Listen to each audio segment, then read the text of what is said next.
Welcome back to the David Pakman Show. Welcome to the bonus show.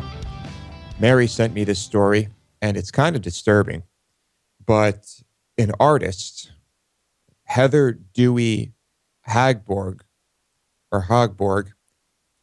2 years ago, what she did was she collected DNA from chewed gum found in the streets and subways of New York City.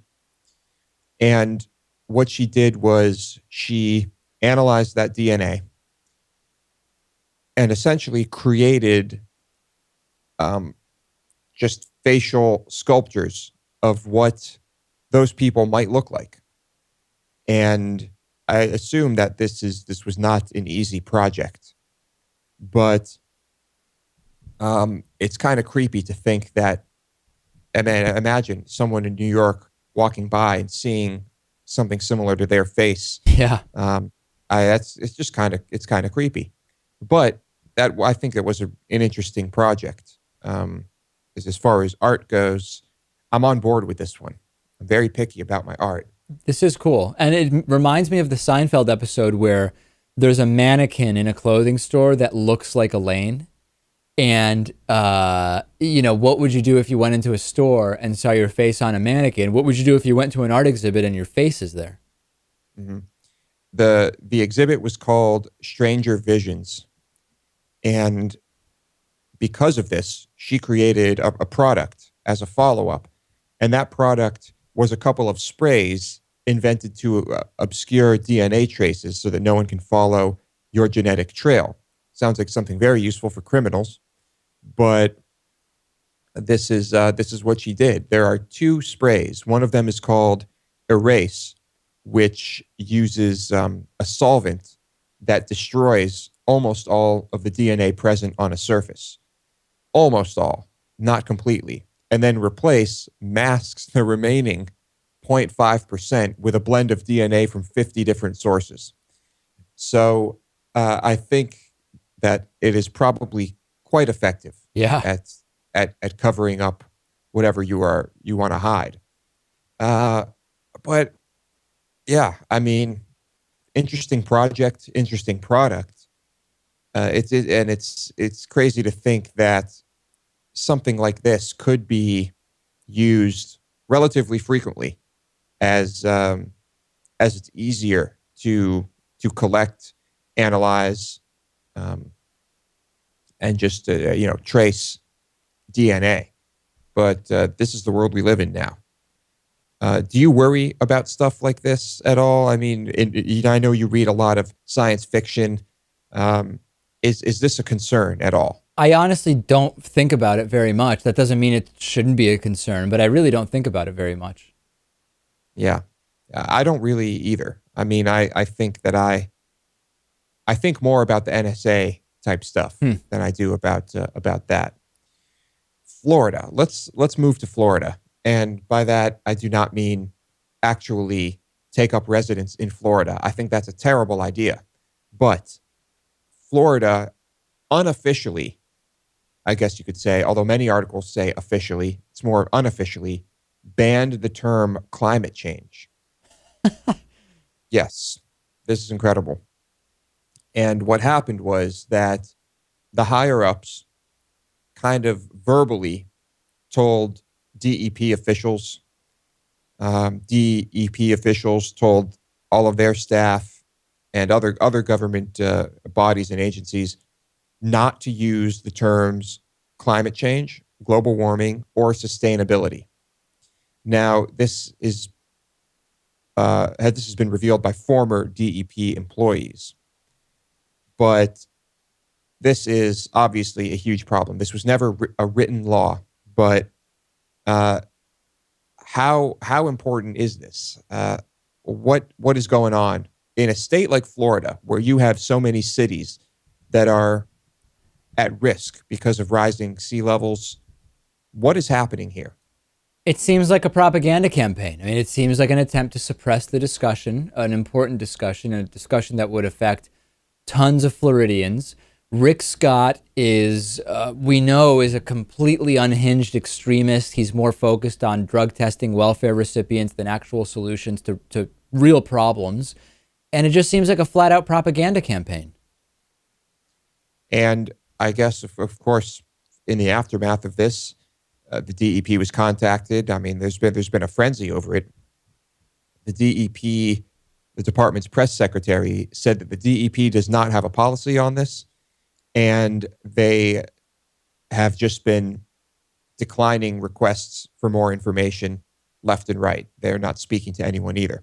This seems like opening the door to book burning type mentalities. Yeah. Well, I think it was a very wise decision to not have a written law on this. Yeah. They knew that this was going to be a problem, this was going to be a big deal, and that if this got out, there would be hell. So they kept it verbal.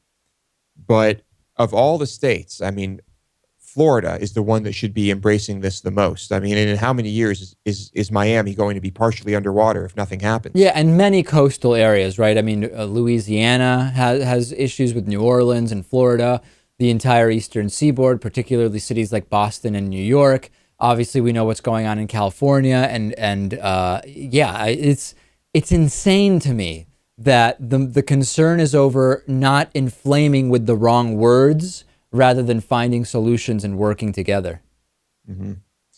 And it was it kind of became clear amidst all of this that this new policy pretty much happened right after Rick Scott was appointed.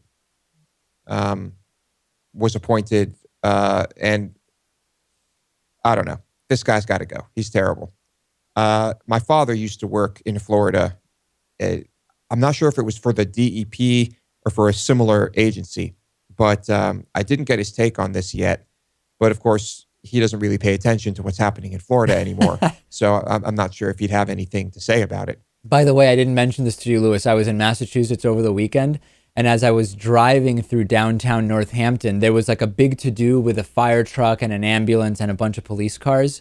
And I noticed that like right across the street, there was someone standing on a corner, very engaged, like trying to see what was going on. And it was none other than your dad. He was very interested in what was taking place. Yeah, he tends to be because he works for the DEP in Massachusetts. And so I think he's always on the lookout for violations. And, you know, I don't know, but maybe it was an interesting scene anyway. Yeah. Pig feces. We've talked about seafood and the seafood that comes from Thailand and other places in that region. But some recent investigations and some great journalism has determined that a lot of the conditions are far worse than we thought when it comes to this shrimp and seafood that is coming to us from Vietnam or Thailand, you name it. So let's see. We already are concerned about the Gulf stuff, and then now we also have to be concerned about the Asian. Yes. I would avoid the Gulf stuff altogether. Now, this isn't necessarily coming from insane chemicals that can kill you. More like just really bad conditions, bad bacteria. Let's get into it. This focuses more on Vietnam, but I guess at this one shrimp sorting place is, highlighted here. It's just filthy. There's trash on the floor. There's flies everywhere. Baskets of these shrimp. The shrimp are then cooled, but the shrimp are covered in ice made from tap water, which of course has its own risks. They are not using filtered water, and the conditions are just really, really nasty. But, in most cases, the FDA is allowing this stuff into our country. And that's not the worst part. But what would you say to that so far? Already pretty bad. We did also discuss the antibiotics and hormones and other things that might be in the shrimp, just to make sure that the shrimp stay alive, to cut losses, to make them grow quicker. That stuff is happening too. but I guess that there are many fish farms that are being fed with what is essentially manure from pigs and geese, fed partly by that. And I don't need to discuss, the dangers there. I think that is pretty clear. But this is what's been uncovered recently, and I'm assuming that the majority of this stuff is coming to us in the form of just like cheap frozen packed shrimp that you get at a lot of your major supermarkets, right? I would assume so. I always worry, in the US, most shrimp is farm raised, first of all. So that's one thing. And it's very hard to actually get wild shrimp in the US. And if I buy shrimp maybe like once a month for something I cook at home, and I'll usually get the raw, peeled and deveined shrimp from Whole Foods. It says previously frozen, and it says farm raised. And my understanding is that that's mostly what you're going to get in the US. I hope that is already a self-selection that is way better than what you might be finding in like the freezer from some major food brand. Like, I don't know if Tyson has shrimp, they have it's the chicken company, but the equivalent of like Tyson shrimp that's already pre-cooked and frozen. I'm hoping that this type of stuff is just there and not when you go and buy raw, peeled and deveined shrimp from Whole Foods. I really don't know, though. I mean, another example is over the weekend, I mentioned I was in Massachusetts. I went to this place in Boston called the Yankee Lobster House. Amazing seafood place. Had fish and chips, lobster roll, they had everything, calamari, mussels, all that stuff. You think it's all fresh and it's all not treated with crazy stuff because the boats pull up. This place is on the water in South Boston. Boats pull up right behind there and unload the seafood each day, and it's cooked within a couple of hours. And you hope that in these cases you're getting the good stuff. But who knows? Maybe some of those deliveries are coming by boat, but they're coming from far away. I mean, not every species of seafood is native to the Boston area.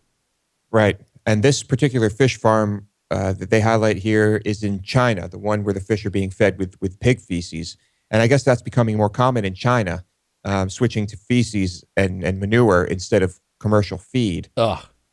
Yeah. Not to mention bad. that it's bad enough that some fish are being fed like these grain things that have become popular also to feeding cows. And it's the wrong diet even to begin with. Yep. And another thing that is interesting about this is that exporters buy fish from farmers, and then it's the exporters that ship this to the United States. So, a lot of the time we really don't even know where this is coming from. Yeah. It's coming from an exporter. We don't know what farms it's coming from. I guess about 27% of the seafood Americans eat comes from China. That's a lot.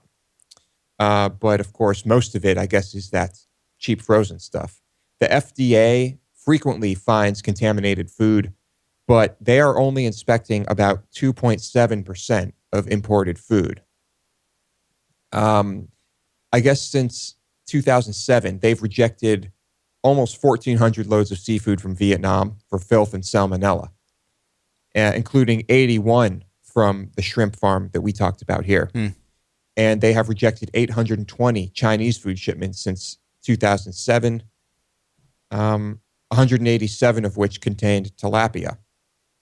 So really disgusting stuff. Does the FDA need to be inspecting more than 2.7% of the food that comes in? This is an issue with more than just the FDA. Like the 2 to 3% inspection ratio is one that is kind of considered to be high efficiency. In other words, it's high enough that you're going to eliminate a lot of the people trying to sneak stuff in, but still low enough that it doesn't slow down shipments and cost an insane amount. But I do think that higher is better. Yeah. It would be interesting to see a well put together documentary on this. Yeah. I think it would be a huge eye opener for many Americans. That would be interesting, but I'm not aware of one. Anyway, anything to add today? Nothing else. Right? That is all. Oh, remember, no show Monday and Tuesday. Then we'll be back Wednesday. Okay.